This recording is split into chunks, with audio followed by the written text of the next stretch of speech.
ಸಂತೋಷದಲ್ಲಿ ಪತಿಯ ಪಾದಕ್ಕೆರಗಿ ವರದ ಗಣಪತಿಗೆ ವಂದನೆಯ ಮಾಡಿ ಹರನರಸಿ ಮಂಗಳ ಗೌರಿ ದೇವಿ ಕಥೆಯ ದೊರೆವೆ ಬಲ್ಲಂತ ಸಜ್ಜನರು ಕೇಳಿ ಗೌರವೇಶ್ವರನು ಕುಟಿಲದಿಂ ಜೂಜನಾಡಿ ಪುರವ ಬಿಟ್ಟೊರಡಿಸಿದರೆ ಪಾಂಡವರು ಅಡವಿಲಿ ವನವಾಸವನಾಚರಿಸುತ್ತ ದಿನವ ಕಳೆಯುತ್ತಿದ್ದರು ಹರಿಯ ಧ್ಯಾನದಿಂದ. ಒಂದು ದಿನ ಹರಿಯು ಕಾಮ್ಯಕ್ಕೆ ಬನಕೆ ನಡೆತರಲು ಬಂದರೆದುರಿಗೆ ಗೌಮ್ಯ ಮುನಿ ಸಹಿತಲೇ ಬಂದು ಪಾಂಡವರು ಮುಯ್ಯಿಕ್ಕಿದರು ಹರಿಪಾದ ದ್ವಂದ್ವದಲ್ಲಿ ದ್ರೌಪದಿ ದೇವಿ ಸಹಿತ. ನಾರಾಯಣ ತಾನು ನಗು ನಗುತ್ತ ದ್ರೌಪದಿಗೆ ಹೇಳಿದನು ಪೂರ್ವ ಜನ್ಮದ ಕರ್ಮವ ಮಾಡಿ ಅನುಭವಿಸಿದಲ್ಲದೆ ಬಿಡದು ಚಿಂತಿಸಬೇಡವೆನುತ್ತಿದ್ದನು.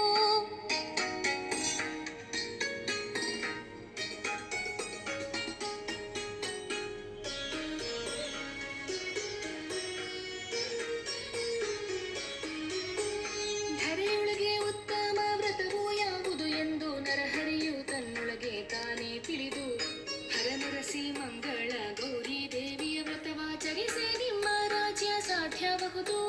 ಶ್ರಾವಣ ಮಾಸದಲ್ಲಿ 5 ಮಂಗಳವಾರ ಈ ವ್ರತವು 5 ವರುಷವಾಚರಿಸಲು ಯಾರು ಮಾಡಿದರೂ ಮನಸ್ಸಿನ ಸಿದ್ಧಿ ಹೌದೆಂದು ಭಾಮೆ ದ್ರೌಪದಿಗೆ ಹರಿ ನುಡಿದನಾಗ. ಯಾರು ಮಾಡಿದರೂ ಈ ವ್ರತದ ಮಹಿಮೆಗಳೇನು ಏನು ಫಲವೆಂದು ದ್ರೌಪದಿ ಕೇಳಲು ನಾನು ಹೇಳುವೆನು ಕೇಳು. ಮುನ್ನ ಕರ್ನಾಟಕ ದೇಶದೊಳಗೊಬ್ಬ ದೊರೆ ಇರುತ್ತಿದ್ದನು.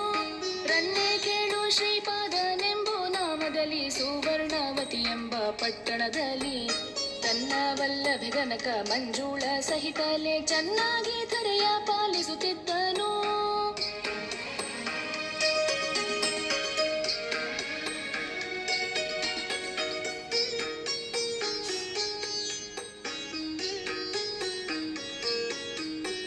ಮಕ್ಕಳಿಲ್ಲದ ಅವನು ಮನದ ಸಂತಾಪದಲ್ಲಿ ಬಿತ್ತಿದ ಸಸಿಗೆ ನೀರಿಲ್ಲದಂತೆ ಬತ್ತಿದ ಕೊಳದಂತೆ ಮನದಲ್ಲಿ ಮರುಗುತ್ತ ಮುಕ್ಕಣ್ಣ ಹರನ ಧ್ಯಾನದಲ್ಲಿದ್ದರು.